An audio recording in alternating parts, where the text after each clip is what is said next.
You don't have a camera too as well. Oh yeah, thanks. Hey everyone, welcome to our Force Friday. As Matunji just pointed out, I don't have my camera on, so let me put my camera on for you guys. Let's see, there we go. So welcome everyone. I hope that you've had an excellent week. We have a really fun, I think, and invigorating and interesting Force Friday for you once more. We are going to discuss functional anatomy. You know, I'm a big fan of function, and force is really based on function. In fact, I didn't put here in this in our conversation today, but you know, let's just actually write this down so it's in the video. The key phrase here to always keep in mind, which ironically came from the world of art, not something else, is that form, right? Form follows function, right? Another way of saying that, right? Let's get rid of that, is that function comes before form, right? Just to make things simpler, function before form.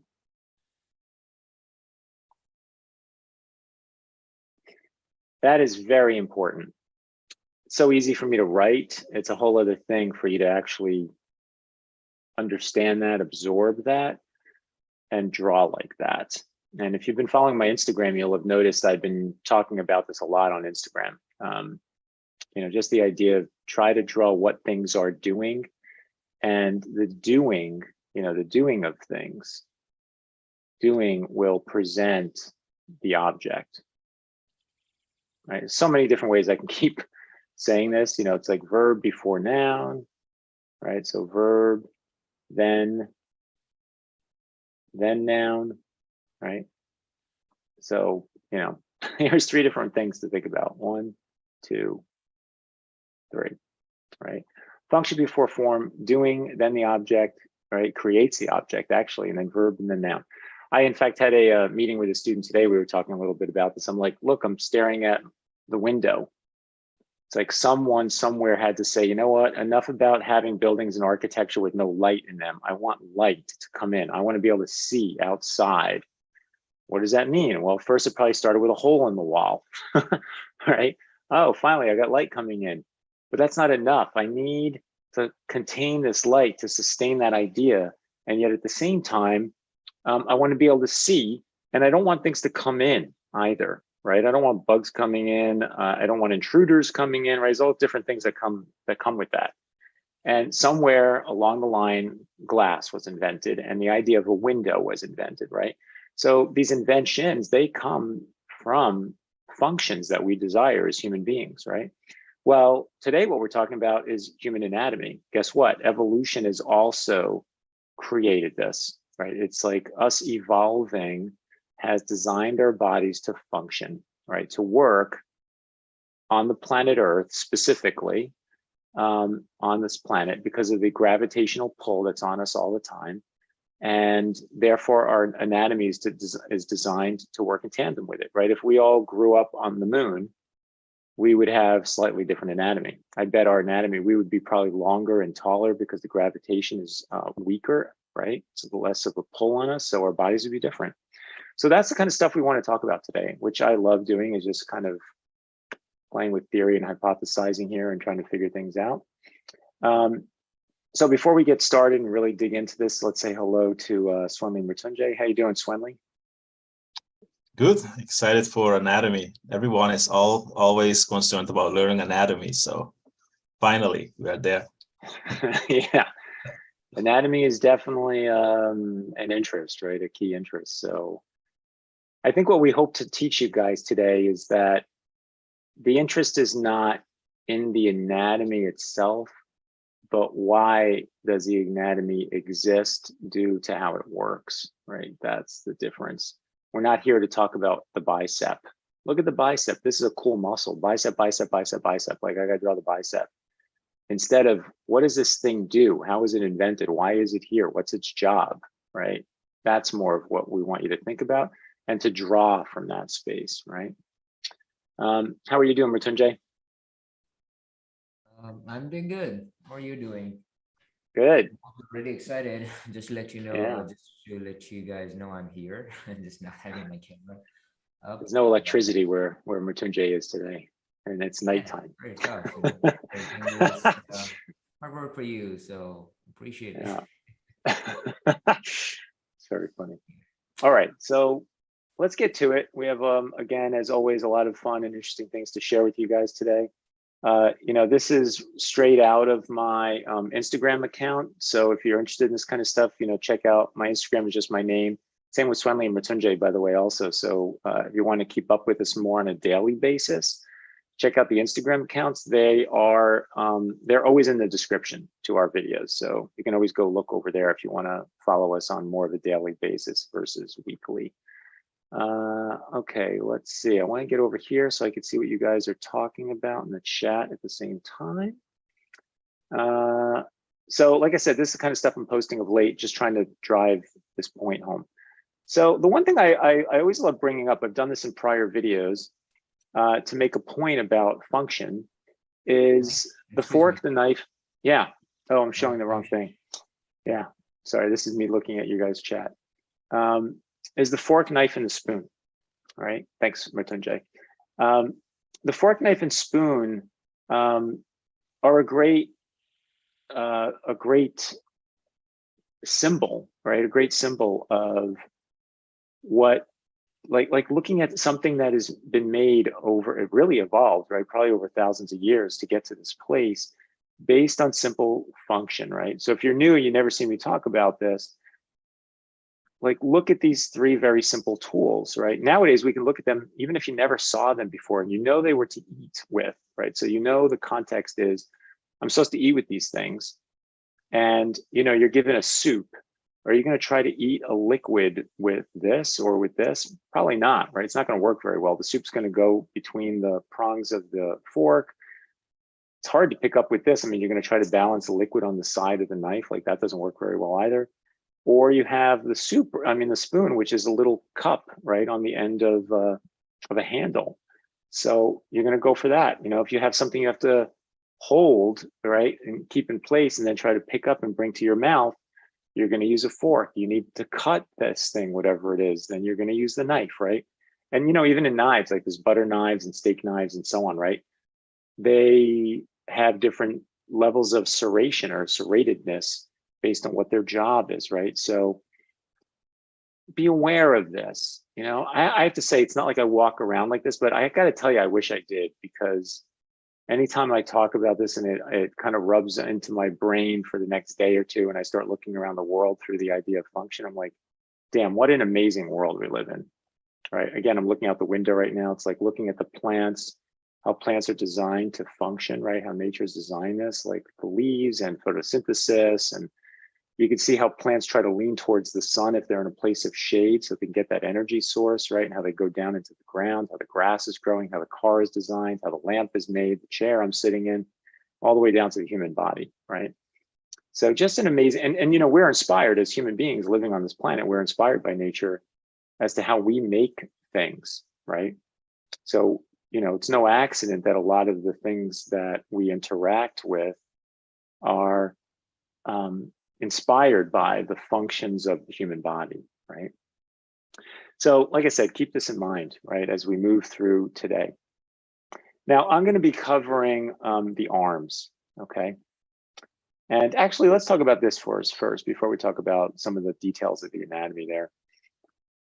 This is something that comes up, and I wanted to make it really clear as to what these terms mean. There's flexion and extension versus contraction and stretch. And you're going to hear me throw these words around today. So I figured let's get some definition around them today, right now. Flexion and extension, to be really simple, what we're talking about today is typically some area and how this area is going. Like I'm going to do the arm. So let's say this is shoulder, right? Here's shoulder. This is elbow. right? And then we have the lower arm and upper arm. So U for upper, L for lower, right? The flexion is when this lower arm, in my case, the lower arm, when the angle of this starts to get decreased, right? This angle gets more acute, right? If you don't know acute and obtuse, acute's easy to remember because it's cute, it's smaller, right? This is how I remember literally from school. My teacher taught this and it stuck, right? I'm like, I know acute because it's cute, it's smaller, right? So smaller, right? Smaller angle, whatever X is here, right? This angle gets smaller and smaller. That means you're going through the process of flexion, right? Extension is the opposite, right? Extension is the angle here is increasing, right? So this is getting bigger. And because it's getting bigger, it's obtuse, right? This is kind of weird, but I'm aware of ob and o, and I think of them as just being bigger. Like even the letter O is big and rounder, and that makes me think obtuse, right? It's bigger, and this is cute. So as it gets obtuse, this is extension, right? So extension is here. And this is flexion. You're flexing. It's kind of weird. Actually, I shouldn't even say that because when you say flexing, well, you flex muscles as well. Like you think about the idea of flexing, you do flex for, you know, flexion and extension. So don't get confused with that. So ignore that. Like, don't think even about the word flexing. I think that's a really bad term to throw in here. It's kind of confusing. So we want flexion and we want extension, right? Flexion, smaller angle, right? Small, extension, bigger, right? So keep that in mind, like I said, as I throw these terms around, because one of the things we'll want to see today is how do these things correlate to the idea of contraction and stretch, right? So contraction and stretch, on the other hand, is really more about the muscles themselves, right? So this is kind of a bigger idea, I guess you could say, right? We've got a bigger idea here. It's really about angles, right? We're really looking at angles and their relationships and what the direction of motion something is, right? Is it getting maybe, like I said, a more small angle or a bigger angle, okay? Then we have contraction and stretch, and that's really about the muscle. You know, it's like, is the muscle stretched like this, or is the muscle contracted, you know, like this, right? So this is stretched, and this is contracted. Pretty straightforward, right? I think everyone gets this. It's probably the flexion extension thing that's a little more unique than maybe you're used to thinking about, right? So that's it, right? So when we have these four things, we want to think about how the muscles work. I know there's a ton of you out there that are total anatomy geeks, so I'm bringing in a little bit of anatomy pictures here just to give you a sense of this. In anatomy, this is called, by the way, muscular skeletal anatomy, meaning it's muscles that connect to the bones, to the skeleton, to make them move. There are different types of muscles, like smooth muscles, and there's muscles in the heart, of the heart. I think from what I remember reading, there's like those three main muscle types. We're talking about these that attach to the skeleton today. There's also, I think, an interesting thing I read in preparing for today is including internal muscles and these skeletal muscles. I think they said it was over 600 muscles actually in the body, which is kind of mind-blowing if you think about all those systems working, right? This muscular system. So I brought this in just because I know I get these kinds of questions in mentorship all the time as well. So I was like, let's just answer this, right? Here's a couple of other terms just to share with you on the side note. There are, every muscle has what's called an origin and insertion point. The origins, I think, from what I remember, really are the ones that go closer to the core of the body. And as you're kind of moving down and away from it, they're called insertions. So there's got to be like a beginning and an end. And somewhere biologists decided to say, well, let's call this one the insertion, right? And they have to come up with rules as to how to label this. Quite frankly, this isn't really the hang up. I don't care either way so much. It's more about just knowing where these connections are, right? At one end and the other, right? We can call it A and B. right? Just labeling. So the biceps, first of all, biceps, I'm going to be talking about biceps and triceps today, right? So biceps and triceps, all right? This is my part of the assignment. The biceps, there's two, bi means two, tri means three, right? I think that's something hopefully we all know.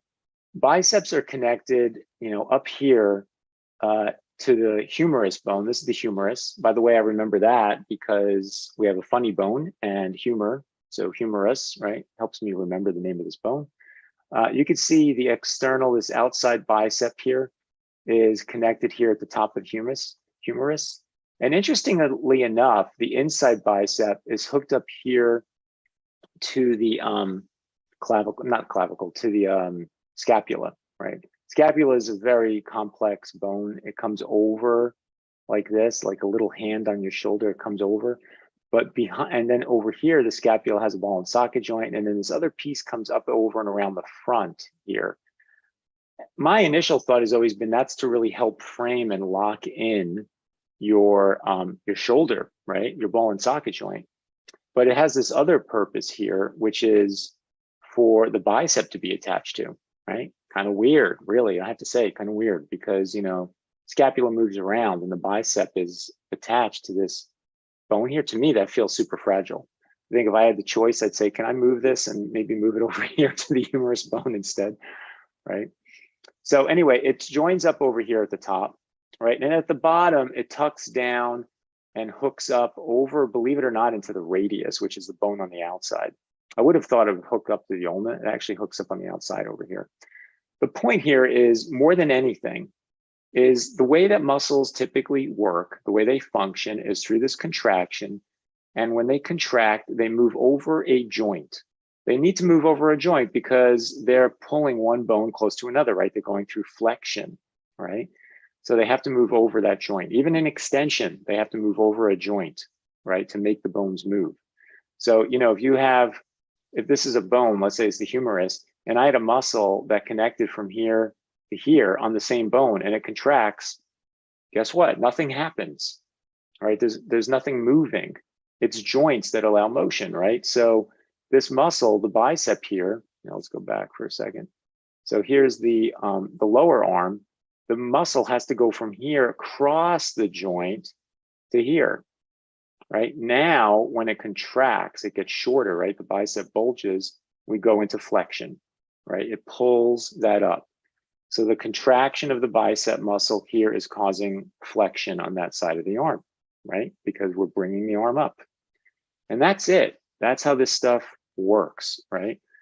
With the tricep, we're dealing with the opposite idea, right? Here's the upper arm, here's the elbow. Let's say the arm is here. I got the tricep, which you can see over here. By the way, I brought it in as well. So tri means three.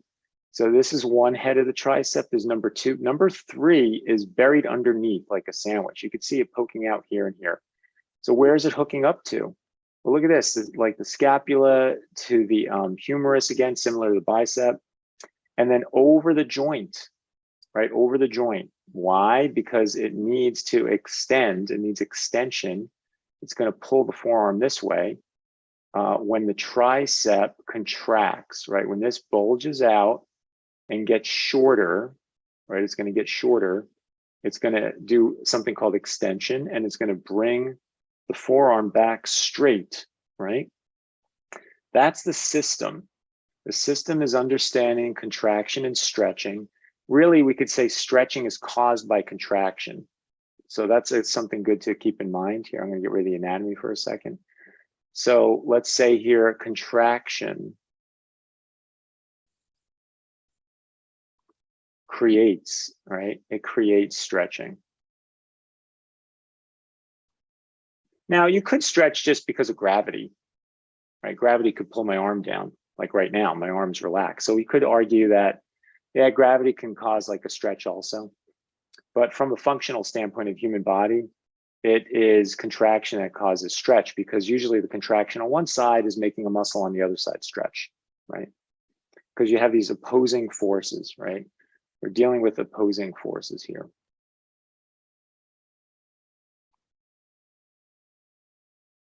How are we doing on questions? Everyone understanding what I'm talking about so far? Swami, Matunjay, anything that's relevant to the topic at the moment? Someone is asking, so is it safe to say that flexion/extension relate to the muscles and the joints they cross, while contraction and stretch refer only to the muscles? Yes, it's more, I mean, to be really simple, it's like flexion and extension are in relation to the direction of motion that's happening across a joint, right? So, you know, again, if the arm is here, and let's just say it starts there, this equals 0. It's not doing anything yet. But if we start going this way, it's flexion. If we start going that way, it's extension, only because I'm saying this is the arm, right? Let's say the biceps here, right? So it's more about like, what direction am I going in? Am I going through flexion or am I going through extension, right?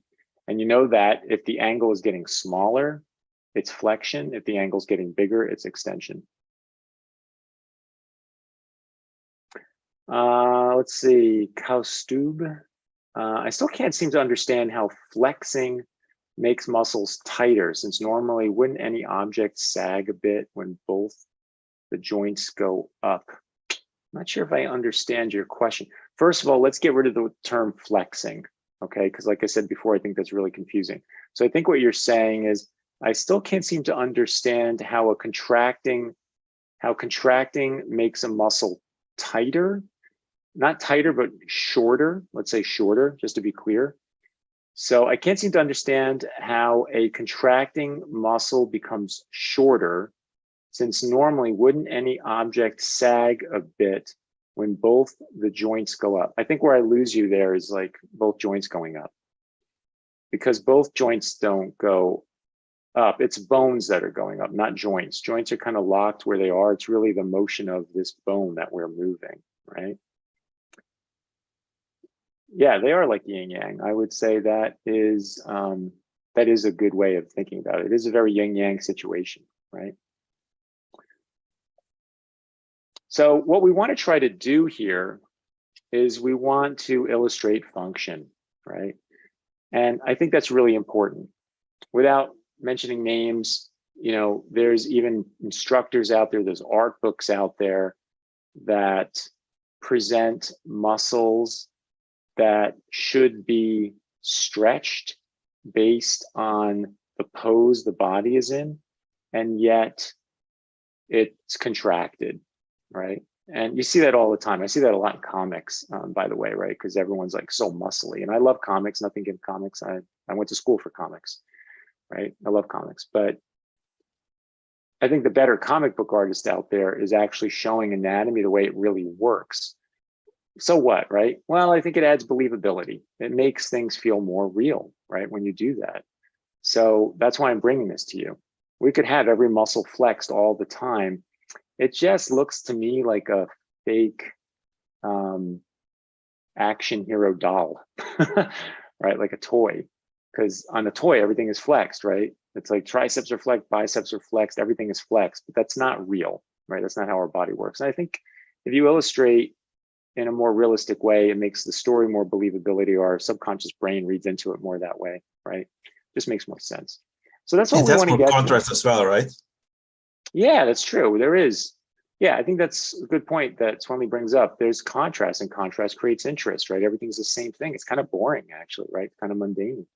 And you lose this sense of functionality of what like a superhero is really doing. You know, you want to see Superman flying through the air with a stiff arm, right, with his hand, like I'm doing on my camera, like in front of his face like this. And you want that tricep bulging, not the bicep bulging. It should be thick because it's Superman, but it shouldn't be compressed, right, contracted. You want to see that in the tricep, and it adds this believability of like, man, he's stiff arming his way through the atmosphere while flying at 500 miles an hour, right? Like that's exciting. Like for me, it brings in the believability. I'm like, wow, that's really awesome. Look at what he's doing. Look at how he's dealing with this, right?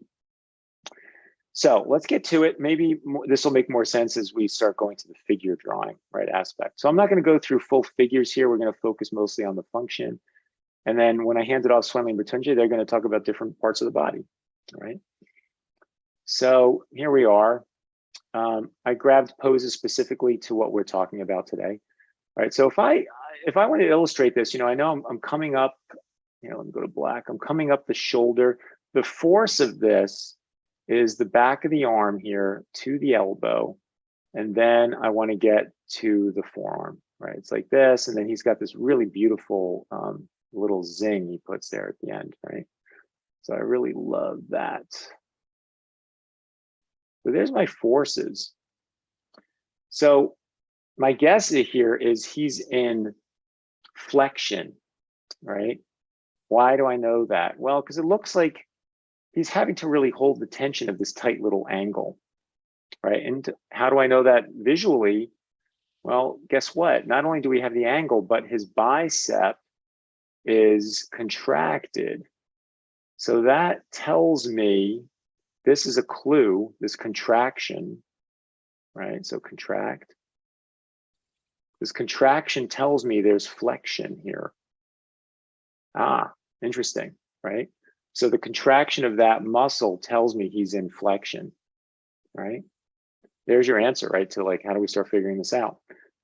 Now, what I want to make obvious here is, on Trinder is really thin and he's very ripped. So you can see his muscles very clearly. You can see the bulge of his tricep here, right? That's cool. But it's not like this. So this is what I would see in a comic book, let's say. I would draw this like this. Right? Like, well, that's not physically possible. All right. That muscle is supposed to be stretched right now. As we know, it went all the way from the top of the humerus and even hooked up to the scapula and went down here past the elbow to function.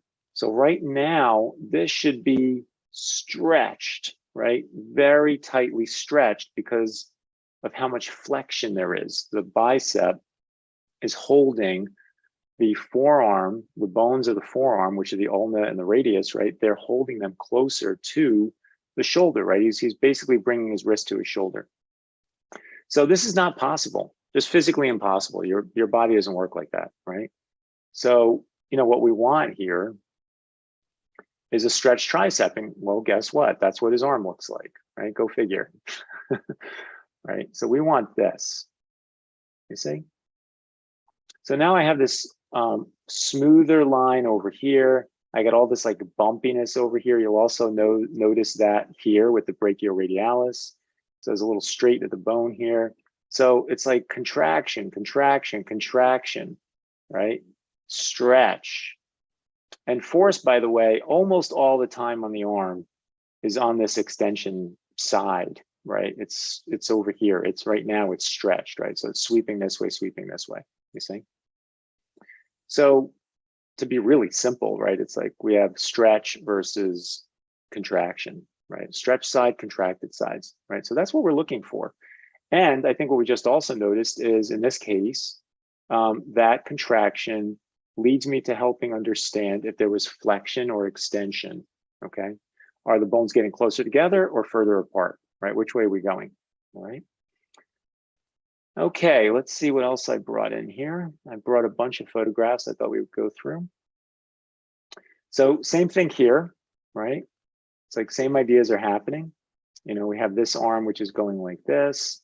We're getting to the elbow, right? Force is on the outside edges again. This has some bulge to it, right? No doubt, because he's pretty muscular. But really, this is where the action is at, right? So the function is in that contraction. Force is here on the outside when it comes to rhythm. But this is contracting, right? Contract. So stretch is on the outside, right? You can see there's a little bit here, not very much, mostly here, right? And then this is all stretching, okay? Now we're on the other side, right? So we've been talking about flexion.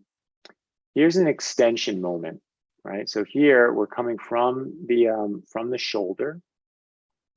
And from the shoulder, we are sweeping down the arm like this, pretty straight. Right, so he's stiffly planting his arm, down into the ground, right? So just look at his tricep.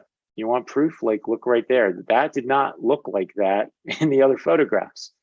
Very, very different, right? So you can see his deltoid is here, but his tricep is really hard and sticking out here, right? You can see here the contractions on the inside.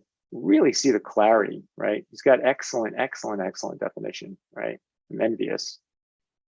Right? Like, look at all that. So this is the extension. Why? So I'm on the photo here. The arm has been straightened out. All right, arm's been straightened out. The tricep here is what's working. So this is where our contraction is. Right? Contract. This is contraction, contraction. And here for contraction is equaling extension. Before contraction was flexion, just depends on what muscle is working. Is it the muscle that's separating the bones from each other, or is it the muscle that's bringing them together? Extension is about bringing them further apart. You're straightening out your arm. That's the function of the tricep, to straighten out the arm, okay? So if you see that contracting, that means you're dealing with an extension of the arm, right? Because of how we're moving across the elbow joint, right? It's moving the upper arm away from the lower arm, okay? Right, so boom, now I have this. Doesn't mean I can't put a curve and stuff over here for his biceps, pretty sizable still, right? But what would not work here, again, just to show you what would look wrong, is if I did this. And I said, yeah, look at that bicep. Right, look how weird that looks. It just looks so strange to me to see the tricep that tight, that shortened, right? Remember, it's pinching like this. It's contracted this way. And this is too. No, that does not work, right? Does not work, okay? So this is what we're talking about today, right? Here in the arm, what we've learned is the bicep is causing flexion. The tricep is causing extension. It depends on which one is contracting to do their job, right? So in a way, you could say the job is the extension or the flexion, and it's based on the contraction of which muscle, right? And typically what's happening is if one is extending, if one is contracting, I should say, right? So here's contract. If one is contracting, the other side of the body part, in this case, the arm, the other side is going to stretch. Pretty simple, really, right? If you think about it, got contract on one side, stretch on the other. That's how it works, folks, right? Contracting, and like I said, in this case, the specificity, again, just to repeat myself, the specificity here is tricep contraction is extension, bicep contraction is flexion, right? All right, I'm gonna hand it off. You ready, Swenley? Mithunjay is up. Oh, you're right, sorry, you're last. Mrityunjay, you're ready? Yes. Sorry about that. All yours, take it away. Yep. Share content. Can you hold me hand me over the power? It's almost worth not giving it to him early just to hear him say it because it's so funny. Let's see, I made you co-host on one. I see I didn't do it on this other one yet. Here we go. All right, there you go. Okay, now I have it. I keep forgetting I gotta buy a plastic He-Man sword. You're gonna be doing the night thing over me and Sunday. Exactly. All right, guys. Exactly. So thank you, Mike, for the great insights, and again, saving me and Sunday from the hard work. All right. So I'm gonna cover the legs. So basically the thigh part, not the leg itself. Oh, we cannot see my screen. Yeah, not yet. Let's see. Start share. Yes. Can you see? Yes. Right. So yeah, I'm gonna be covering legs today. So I'm not gonna be talking about the calf muscles though, the lower leg. and I'll just be talking about the thigh muscles, and we'll be understanding the contraction, the contraction, the flexion thing, the extension thing, and the stretching thing, okay, in the thighs. Now, one thing, let's look at the muscles of the thighs first, okay? So basically, we can like divide them into three groups, So we have quads, okay, or the quadriceps, which is the longer name for it. It looks young, quads, and we are having these big muscles. They're the biggest muscles in the human body. The glutes, by the way, is the biggest muscle, but the overall thigh muscles are the biggest one in the human body. So here are some quads, okay? And if I just want to like separate them out, like this is how it goes. Yeah, these are the quads, okay? You see like that yellow thing that I made around it, right? So these are all the quad muscles. And most originates from pelvis and inserts into the femur, like all the way around, okay? This is what their main insertion, the origin points are, right? So these are the quads. This is how they look like, right? Like humongous, like monstrous muscles. You see how they look like, right? Yeah, very huge muscles. And you see like these kind of crazy fibers going around, see, it's like kind of like this. They have like the different fiber directions as well. So quads, and then we have the hamstrings, okay? Hamstring is at the back plane. If I want to like kind of simplify it a little bit, here how it would go, like take one ahead, okay? So if we just presume the leg as this, like a box, it's like this, and here's the back plane and side plane and everything. So this would be the front side, okay? Here the quads would be there, quads would exist. The inside would be the adductors, okay? Now again, that's a new thing which I'm not going in detail, maybe some in maybe in some other stream, okay? So the adductors, and in the outside we have the glutes, okay? The glutes are the butt muscles basically, and on the back plane we have the hamstrings, okay? So now one thing to just like correlate all of this is biceps are like the hamstrings are like the biceps of the legs, okay? And ironically, this is called one of the muscles is called the biceps femoris. You see right there. You see right there the biceps femoris muscle, okay? So yeah, this is how it goes like. Now see, like what really happens is when you see like Mike explained the arm thing, the arm goes this way. I guess we have this right here. The arm is like this, okay? So imagine like here's the deltoid, here's the whole arm, and the arm like goes this way, okay? So from the back, like the arm kind of, yeah, like it goes like forward, okay? But the leg does the opposite. So if you have the leg right here, let's say something like this.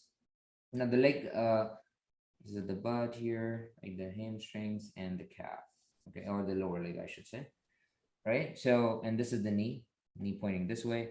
So the leg can go this way, okay, which is the opposite of what the arm can do. Okay, arm goes forward, leg goes backwards. Now, again, they cannot cross over, which means this is the correct thing, but the arm, let's say, keeping the upper arm straight, it cannot go this way, okay? That will be the break of the arms. If you can do this, well, yeah, you might have broken your arm, or just like you're the most flexible person on the earth, maybe.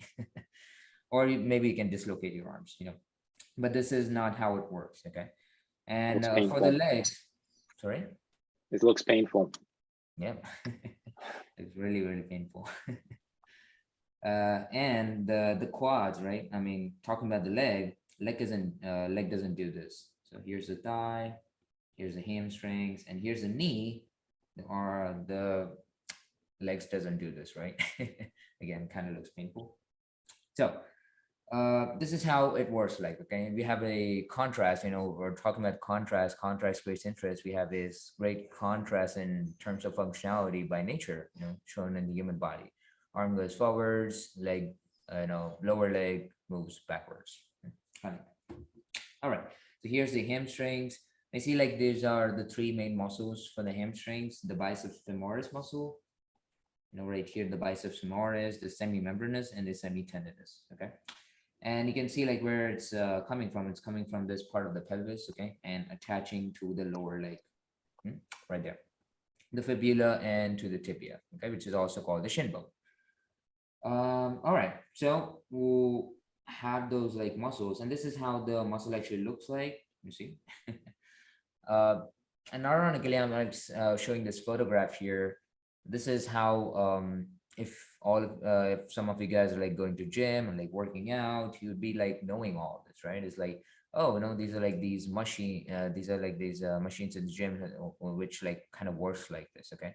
So basically what you have to do while exercising or by doing workout, the simple formula is to like make the muscle contract and stretch, okay? So the fibers that they're made of breaks up when they're now. We're also talking about this in the chat, but yeah, they're like breaking up, and when you take protein or like like good diet, basically the muscles repair themselves and like bulges up. Okay, not bulges up, I should say, like they grow. Okay, this is how they work. Like, yeah, very interesting. So how the and you see this like very clear separation, of the where's this yellow part? Yeah, we basically see this like very interesting, or the clear shape, okay, of the hamstring muscles. You see something like this right there. Okay. All right. So with that said, let's move on to looking at some of the models, right, and how they're doing it. I have these this two set photograph here. It's gonna be very interesting though. You see like Trinda here again. He's folding his leg, okay? He's folding his leg simply. And when I turn this off, you see like what's happening. He is extending his leg out. Hopefully you can see it. I'm just like turning it off and on.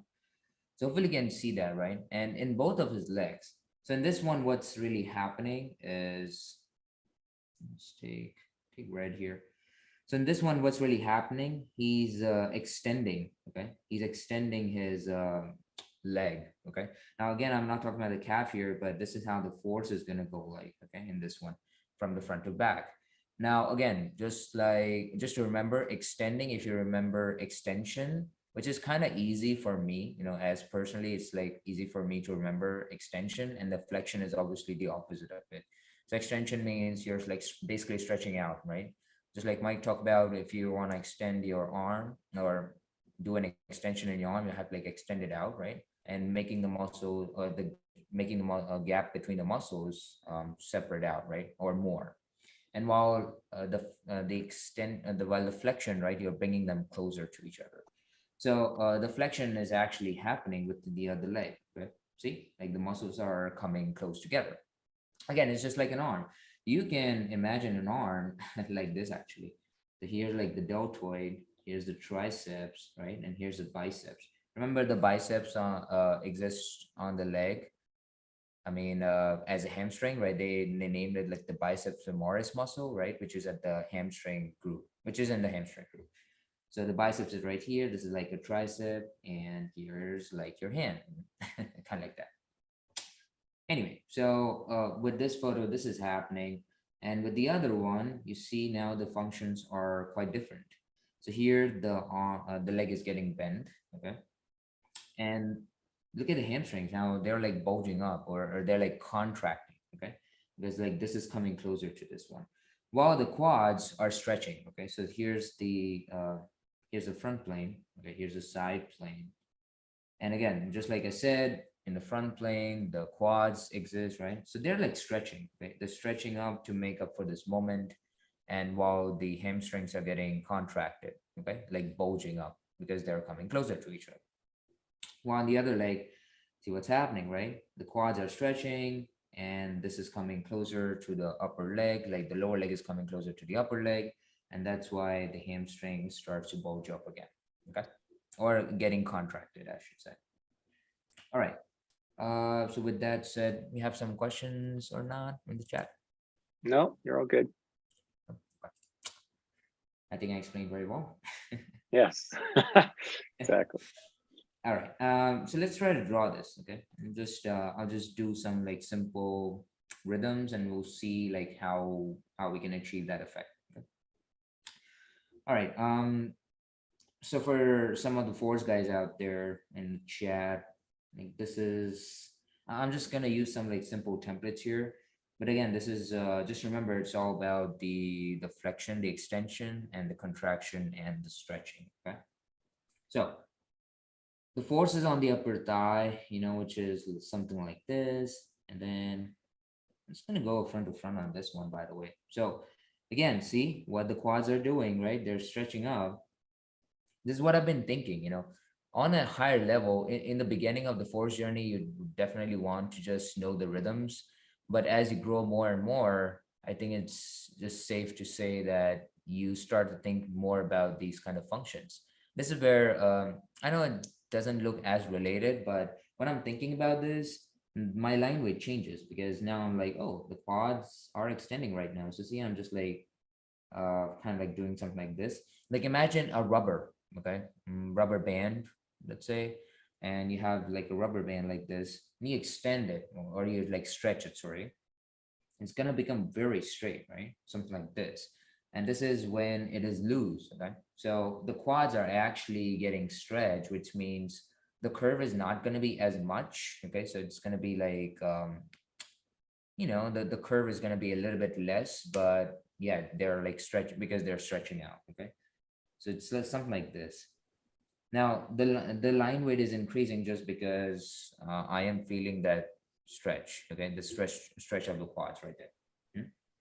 Like that. Yeah. And now I'm just gonna do a little bit straight here, because the force is on this side. It's coming to the front of the lower leg.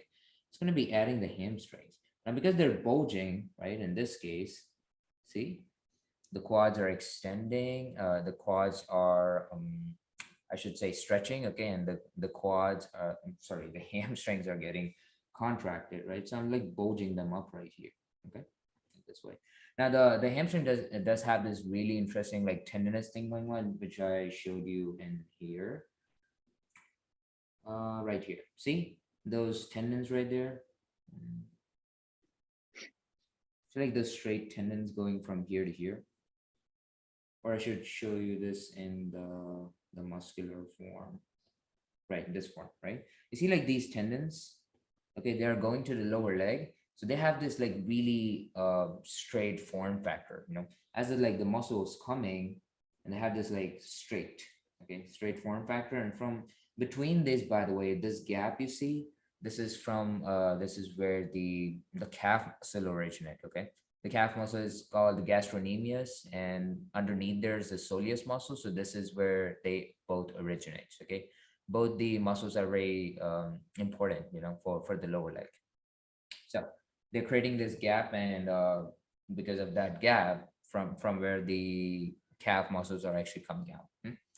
So you see this in real photograph. You see like those really straight, right, tendons like going to the lower leg.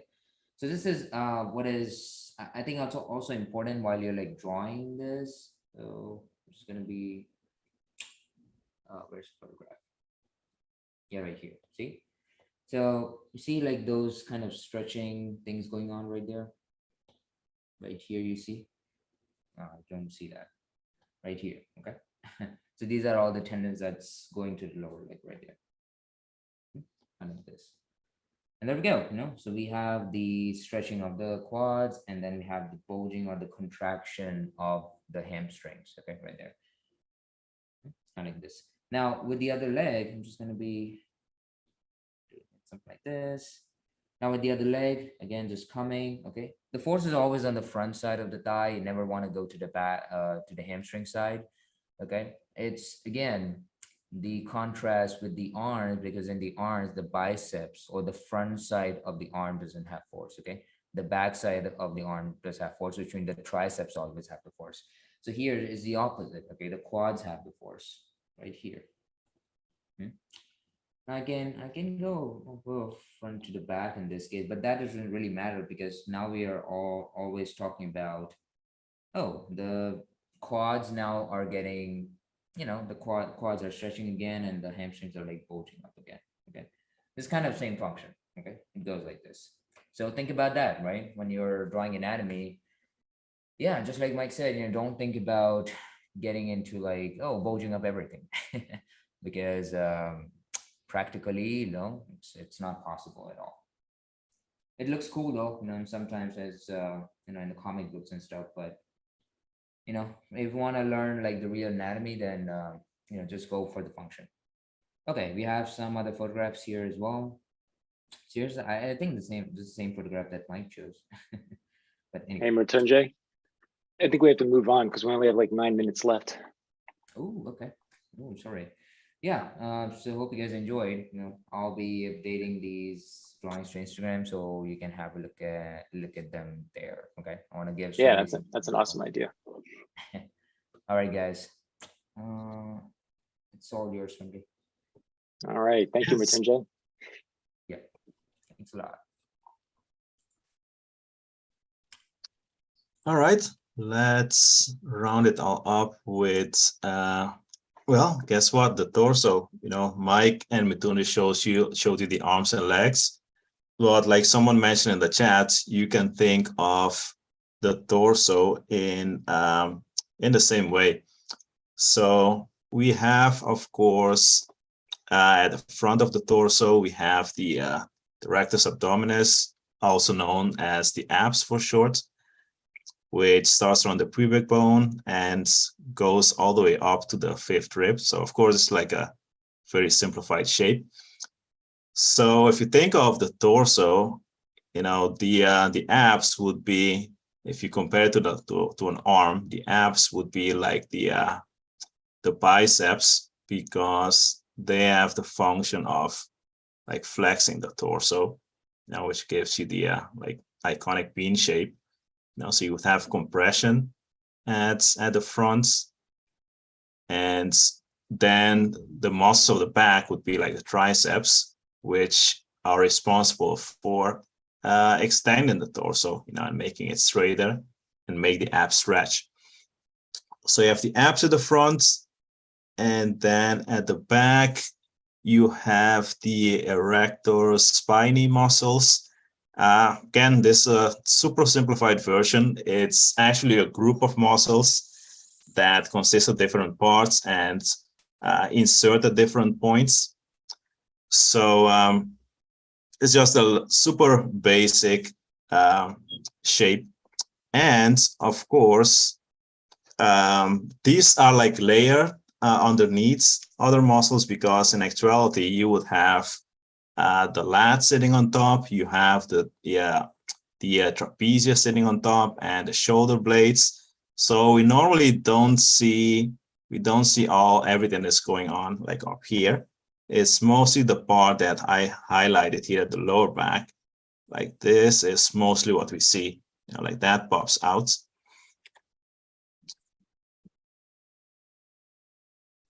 So, like I said before, the abs are responsible for the contraction, to flex the torso in a sense. And when the abs contract, we have compression on this side, which means that the erector spinae muscles are going to stretch. And we have the opposite here, right? We have the erector spinae contracting. So again, I'm just highlighting the visible portion of it. And when that happens, the abs stretch. So it's the same basic mechanic that happens in the torso as with the arm. So once you understand this, it's easy to bring this kind of thinking to basically all the body parts. We have contraction on one side and extension on the other side. And like Mike and Mithunjay pointed out, this is useful because once you understand the function of the muscles and which muscles contract when, then you know which muscles to emphasize during a certain action and which ones to not define. So you have contrast, which, like we said at the beginning, creates interest. If everything is contracted, then it's like nothing is, and then it becomes monotonous and boring. So let's look at some references before we finish. So first one here, we can see Trinda contracting his lower back muscles, right? We can see, and actually it's funny because with the arms and legs, you can actually see both muscles, but with the torso, it's kind of like hard because even a 3/4 view, you can see the abs, but you cannot see the lower back muscles. While in the arms and legs, you usually can see like at least a hint of both of them. Now, but here again, this is stretching here the fronts. No, but we cannot see the muscles. But what we can see is the effect, right? We can see because of the contraction on this side, you can see the wrinkling of the skin back here. So that shows the contraction, and then the shape of the abs would be like longer and more stretched. Now you could have like some subtle definitions, like we can still see like the separation, of the abs, but it's nowhere as defined as it would be when the abs are contracted. Like now the muscles really show like the bulkiness. So instead of it being just like a flat shape, you need to be aware that like each of those abs has some volume to it. So this would be round. You could use some force surface lines to add some definition to the abs. And with abs, you want to vary them, like meaning that you don't want to draw abs like this.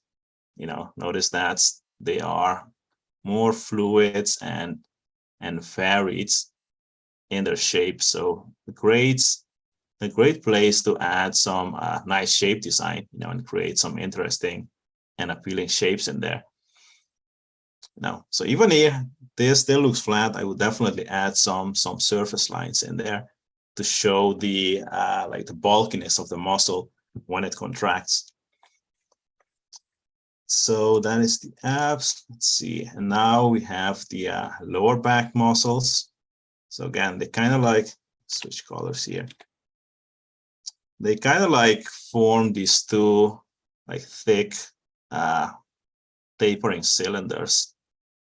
Now again, you can see how the skin is like wrapping around, creating like roundness in the muscle. So in the back, the lower back is flexed or contracted. I would definitely go in there and define those muscles, and make them stand out to show that they're working. I think that's a good way to think about it. You want to show which muscles are working and which ones are not, which ones are relaxed during any given movement.